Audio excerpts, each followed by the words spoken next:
निकाह करे, दीनदारी को देख करके निकाह ना करे, उनके ताल्लुक से क्या आता है हदीस पाक में। अब इब्ने माजा की हदीस सुनो, नबी इरशाद फरमाते हैं ला तज़व्वजुन निसाअ लिहुस्निहिन्ना फअसा हुस्नुहुन्ना अन युर्दीहिन्ना। नबी इरशाद फरमाते हैं तुम निकाह औरतों से उनका हुस्न देख के ना करो, उनकी खूबसूरती देख के ना करो, इसलिए कि अनकरीब उनका हुस्न जो है वो उनको तबाही में डाल सकता है।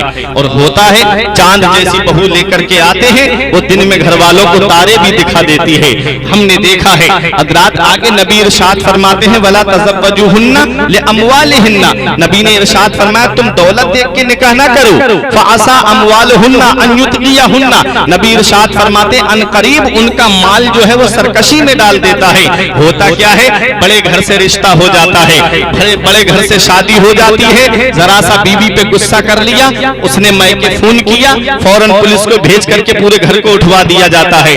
होता है कि नहीं होता है। नबी फरमाते तुम दौलत देख के निकाह ना करो, अनकरीब उनकी दौलत जो है वो सरकशी में डाल देगी, इंसान फितने में पड़ जाता है, इंसान परेशानी में पड़ जाता है। आगे नबी फरमाते वलाकिन तज़व्वजुहुन्ना लिदीनिहिन्ना। नबी इरशाद फरमाते हैं लेकिन तुम निकाह करो तो दीनदारी देख के करो, परहेजगारी देख करके करो। आगे नबी फरमाते वला अमतुन खरमाओ सौदाओ ज़ातो दीनिन अफदलो। नबी इरशाद फरमाते हैं काली कलूटी बांधी ये ज्यादा बेहतर है उस खूबसूरत से कि जो फितना उठाती हो, उस खूबसूरत से कि जो परहेजगार ना हो, दीनदार ना हो। हज़रात गिरामी, अब बताना मकसद ये है, इन हदीसों से हमें क्या पता चलता है, इन हदीसों से हमें पता चलता है कि हम निकाह करने से पहले उसकी दीनदारी को देखें, लड़की की परहेजगारी को देखें, लड़की की दीनदारी को देखेंगे। और जब लड़की दीनदार होगी, लड़की परहेजगार होगी, तो अब शेख सादी का कौल सुनो। शेख सादी फरमाते हैं अगर परहेजगार औरत फकीर के घर में आ जाए तो उसे बादशाह बना देती है, और बुरी औरत बादशाह के घर में आ जाए तो उसे फकीर बना देती है। नारे तकबीर, नारे रिसालत, मसलके आला हजरत, जश्न शादी अल्लामा फुरकान मंजरी, नारे तकबीर, नारे रिसालत। बात समझ में आ रही? सुभान अल्लाह। ज्यादा आवाज़ें तो नहीं आ रही? बेशक सुने, बहुत बेहतर। शेख सादी फरमाते जने बद दर सराय मर्द नेकू हम दनी आलम दोज़खे ऊ। शेख सादी ने लिखा अगर बुरी औरत नेक मर्द के घर में आ जाए, परहेजगार के घर में आ जाए तो उसके लिए दुनिया ही में दोज़ख बना देती है। बेशक होता है परहेजगार आदमी हो, दीनदार आदमी हो, नेक आदमी हो तो उसका जीना जो है वो दुश्वार कर देती है अगर बुरी औरत आ जाती है। इसलिए लड़की को देखो तो दिल माल को ना देखो, उसकी दौलत को ना देखो, उसके खानदान को ना देखो, बल्कि दीनदारी को देखो, परहेजगारी को देखो। लड़की जब कुरान पढ़ने वाली होगी तो तुम्हारे घर में आएगी तो कुरान की तिलावत करेगी। जहेज अगरचे मुख्तसर लेकर के आएगी, लेकिन जब वो तेरे घर में कुरान पढ़ेगी तो अल्लाह ताला उसके कदमों की बरकत से इतनी बरकत तेरे घर में अता फरमाएगा कि तेरी नस्लें खाएंगी तब भी वो दौलत खत्म नहीं होगी। हज़रात गिरामी, आओ जरा मैं आपको बताना चाहता हूँ कि मदीने वाले मुस्तफ़ा सल्लल्लाहु ताला अलैहि वसल्लम की बारगाह में एक सहाबी आते हैं जिनका नाम हजरत जुलैबीब रजी अल्लाह ताला अन्हु है।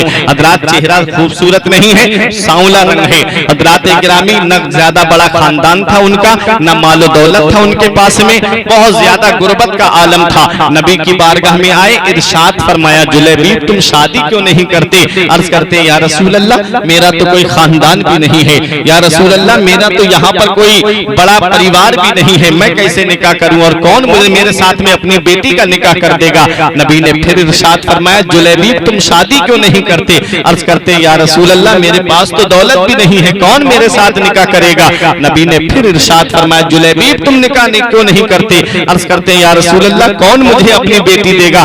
इरशाद फरमाया मदीने वाले मुस्तफा ने फला अंसारी कबीले में चले जाओ और वहां जाकर के ये कहना कि अल्लाह के रसूल ने तुम्हें सलाम कहा है, और बाद में ये कहना कि वो अपनी इकलौती लड़की की शादी तुम्हारे साथ कर दे। अल्लाह अकबर, गुर्बत का आलम था। हजरत जुलैबीब उनके घर पर गए, जब दरवाजा खटखटाया तो अंदर से आवाज आई कौन है? कहा मैं जुलैबीब हूँ। अंदर से आवाज आई हम आपको नहीं जानते। कहा कि मैं तुम्हारे यहाँ पर अल्लाह के रसूल का पैगाम लेकर के आया हूँ। इतना सुनना था कि घर का दरवाजा खुल जाता है। हजरत जुलैबीब को देखा, अंसारी सहाबी ने कहा कैसे आना हुआ?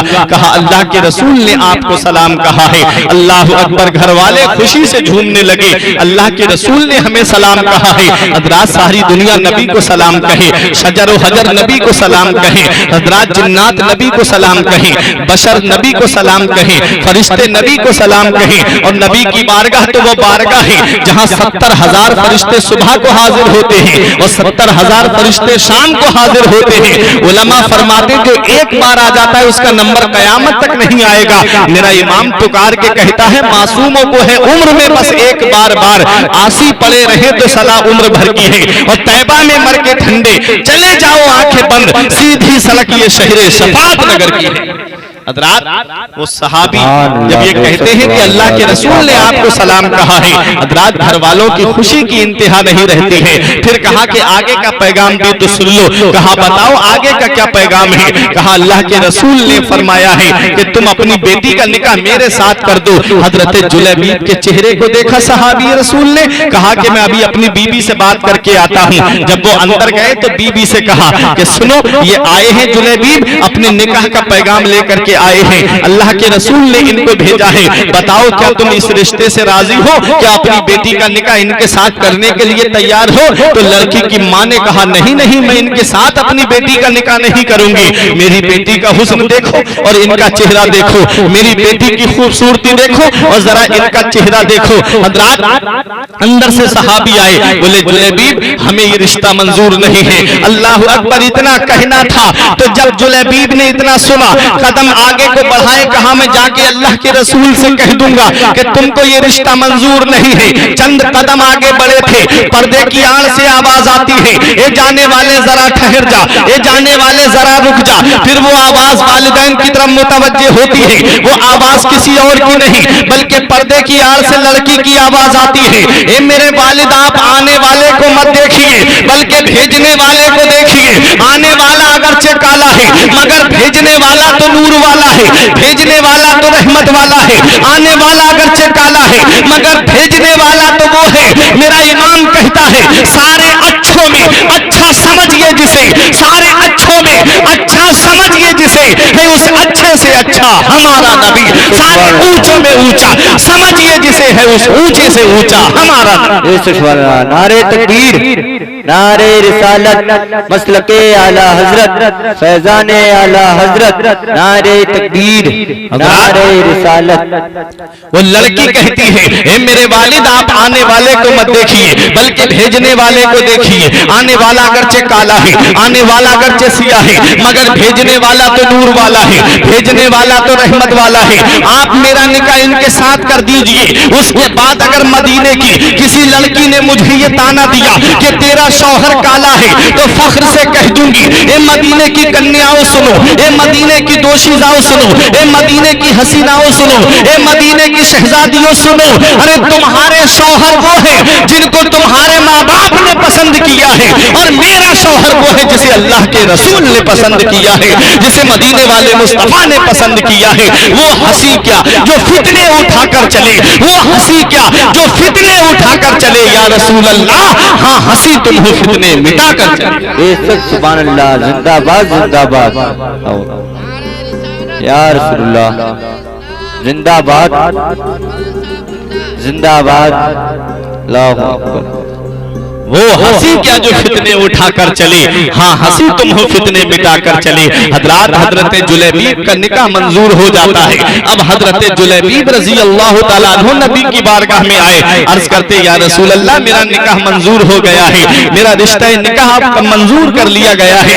नबी ने इरशाद फरमाया जाओ अपनी शादी का इंतजाम करो। सहाबी रोने लगे या रसूल अल्लाह हमारे पास तो कुछ भी नहीं है, जब से आए हैं आपकी बारगाह में रह रहे हैं, दौलत हमारे पास नहीं, पैसा हमारे पास नहीं, सरमाया हमारे पास नहीं। या रसूल अल्लाह कहां से शादी का इंतजाम करें। मदीने वाले मुस्तफा ने अपना दस्ते मुबारक उठाया, आला हजरत पुकार के कहते हाथ जिस्म तो उठा गनी कर दिया, हाथ जिस्म तो उठा गनी कर दिया। मौज बहरे समाहत पे लाखों सलाम। नबी ने इरशाद फरमाया लो जुलैबीब इसे ले लो और अपने निकाह का इंतजाम करो, अपनी शादी की तैयारियां करो। हजरत जुलैबीब का जब निकाह हो जाता है रिवायतों में मिलता है पहले वो घराना घराना बहुत गरीब था, अल्लाह ताला ने निकाह की बरकत से उनके घर में इतनी बरकत अता फरमाई, इतनी बरकत अता फरमाई कि मदीने शरीफ के सखी घरानों में उस घराने का नाम आता था, रब की राह में खर्च करने वाले घरानों में उस घराने का भी नाम आता था हजरात। लेकिन हजरत जुलैबीब रजी अल्लाह ताला अन्हु एक दिन जंग के मैदान में गए और मदीने वाले मुस्तफा सल्लल्लाहु ताला अलैहि वसल्लम उस जंग में खुद बनफ्से नफीस तशरीफ फरमा थे हजरात गिरामी। उस जंग में जब मुसलमानों को कामयाबी अल्लाह ने अता फरमाई, नबी ने तमाम शुहदा के जिस्मों को इकट्ठा करवाया, इरशाद फरमाया क्या कोई बचा तो नहीं, क्या कोई रहा तो नहीं। सहाबा ने अर्ज किया या रसूल अल्लाह हमने तो सब तलाश कर लिए। नबी ने फिर फरमाया कोई बचा तो नहीं। सहाबा अर्ज करते या रसूल अल्लाह हमारी नजरों से तो कोई नहीं बचा। नबी ने इरशाद फरमाया मैं जुलैबीब को नहीं पा रहा हूँ। हजरात जब हजरत जुलैबीब को तलाश किया गया तो 7 काफिरों की लाश जिस्म जो है वो उनके ऊपर थे और सबसे नीचे उनका जिस्म दबा हुआ था। सहाबा ने हटा करके हजरत जुलैबीब को निकाला। मदीने वाले मुस्तफा ने इरशाद फरमाया इन्होंने 7 काफिरों को जहन्नम में पहुंचाने के बाद में जामे शहादत नोश किया है। अब सहाबी की किस्मत तो देखो, सहाबी के मर्तबे पे कुर्बान जाओ। मदीने वाले मुस्तफा ने खुद अपने दस्ते मुबारक से उनको उठाया और अपने सीने के करीब किया और उठा करके लाए नबी और सुहदा के जिस्मों के पास में ला करके रखा। मदीने वाले मुस्तफा ने खुद अपने दस्ते मुबारक में लेकर के हाथों में लेकर के उनको कब्र में उतारा। कितनी किस्मत वाले होंगे सहाबी, कितने मर्तबे वाले होंगे सहाबी। इतना बड़ा रुतबा हजरत जुलैबीब को कैसे मिला, इतनी बड़ी शान हजरत जुलैबीब को कैसे मिली। तो तुम्हें भी मेरे इमाम की जुबान में कहना पड़ेगा कि जान है इश्क़ मुस्तफा रोज खुजू करे खुदा, जिसको हो दर्द का मजा नाज़े दवा उठाए क्यों। और मेरा इमाम पुकार के कहता है हजरत जुलैबीब की शान को बयान करते हुए कहता है खाक होकर इश्क में आराम से सोना मिला, खाक होकर इश्क में आराम से सोना मिला। जान की इक्सीर है उल्फत रसूलुल्लाह की और ऐ इश्क तेरे सदके जलने से छुटे सस्ते, वो आग बुझा देगी जो आग लगाई है। हजरात गिरामी ये है देखे सहाबाए किराम की मोहब्बत, कैसे शादियां होती थी मदीने शरीफ में, कैसे निकाह होते थे मदीने शरीफ में, बड़े सादा निकाह होते थे मदीने शरीफ में। आज हमारे यहाँ के तरीके बदल गए, आज हमारे यहाँ के रिवाज बदल गए, आज हमारे यहाँ का उसूल बदलता जा रहा है। हजरात मैं अपनी तकरीर को इख्तिताम की तरफ लेकर के आ रहा हूँ क्योंकि मैं भी वक्त को देख रहा हूँ। हजरात निकाह के ताल्लुक से नबी ने क्या इरशाद फरमाया, नबी इरशाद फरमाते निकाह को आसान करो जिना दुश्वार हो जाए। आज जिना आसान हो गया, निकाह दुश्वार हो गया। नबी ने इरशाद फरमाया है कि जो निकाह को आसान करेगा मैं कयामत के दिन उसकी शफाअत करूंगा। हजरात ये मदीने वाले मुस्तफा का फरमाने आली शान है। आज निकाह कितना दुश्वार होता जा रहा है। आज हमारे यहाँ की शादियां देखो, इतनी ऐसी शादियां हो रही हैं कि आज उनका सुन्नत से दूर दूर तक ताल्लुक नहीं है, उनका इस्लामी रीति रिवाज के मुताबिक वो निकाह नहीं हो रहे हैं। आज हमारे यहाँ की शादियां देखो, पहली बात तो ये है कि जब शादी किसी का रिश्ता लगता है तो कई महीनों तक वो रिश्ता चलता रहता है। उसके बाद लड़की वाले के यहाँ पर कभी मंगनी के नाम पर, कभी दिखनौर के नाम पर, कभी और रस्म रिवाज के नाम पर इस तरह के मामला जब पेश आते हैं और जब बीच का होता है जिसे बिचपई कहा जाता है, वो कभी लड़की वालों के यहाँ पे खाता है आकर के, कभी लड़के वालों के यहाँ पर खाता है। कई कई महीने रिश्ते चलते हैं। हजरात ये आज हमारे यहाँ की शादियां हैं। आज हमारे यहाँ की शादियां तो देखो इतनी दुश्वार हो गई हैं शादियां। हजरात जहेज की लानत ने ऐसा मुसलमानों को तबाह कर दिया है, न जाने कितनी बेटियां जो है वो आज फांसी के फंदे पे लिपट गई और उन्होंने अपनी जान को दे दिया। आज तुमने अभी चंद दिनों पहले, चंद साल पहले नहीं देखा, एक आयशा नाम की लड़की ने समंदर में कूद करके जान दी थी और उसने ये पूरा वीडियो बना करके यूट्यूब पे डाला था कि मैं इसलिए जान दे रही हूँ कि मेरी ससुराल वाले मुझे जहेज के नाम पे टॉर्चर करते हैं, मुझे बार बार जहेज के नाम पे परेशान किया जाता है। कितनी बेटियों की जिंदगी बर्बाद कर दी इस जहेज की लानत ने, कितने घर तबाह कर दिए इस जहेज की लानत ने। आज तुम देखते नहीं, अल्लाह ने तुझे अमीर बनाया था, अल्लाह ने तुझे पैसा दिया था, अल्लाह ने तुझे दौलत दी थी, तो उस गरीब के घर पे जाके कहता कि एसी मेरे पास है, कूलर मेरे पास है, फ्रिज मेरे पास है, अलमारी मेरे पास है, अल्लाह ने मुझे गाड़ी भी अता की है, मेरे पास रब का दिया हुआ सब कुछ है, बस एक बेटी की कमी है जो मैं अपने बेटे के लिए तेरे घर पे लेने के लिए आया हूँ। तो वो जो बेटी जो तेरे घर में तेरे बेटे की दुल्हन बन के आने वाली है, वो तेरे तुझको सास ससुर का दर्जा नहीं बल्कि अपने माँ बाप का दर्जा देती हुई नजर आती। लेकिन ये बूढ़े माँ बाप इन्होंने अपने बेटे की शादियों में ऐसे ऐसे मुतालबात किए कि मेरे बेटे को ये चाहिए, मेरे बेटे के बहनोइयों को जो है वो सोने की अंगूठी चाहिए, मेरे बेटे की बहनों को जो है वो जेवरी चाहिए। इस तरह के मुतालबात करके वो गरीब आदमी जो मजदूरी करने वाला आदमी, रक्षा चलाने वाला आदमी जो 500-600 रुपए की मजदूरी करके अपने घर में लाता है, 3-3 बेटियां जिसके घर में जवान है, एक बेटी की शादी करने में इतना कर्ज उसके ऊपर हो जाता है कि बाकी बेटियों के बालों में सर में चांदी उतर आती है, बाल सफेद पड़ने लगते हैं, बाकी बेटियां अपने मुकद्दर पे आंसू बहाती हैं, काश मेरे बाप को मौला तूने दौलत दी होती, काश मेरे बाप को तूने पैसा दिया होता, काश मेरे बाप को तूने रुपया दिया होता तो आज मेरा बाप मेरे भी हाथ पीले कर देता। वो गरीब बेटियां रातों में रो रो करके आंसू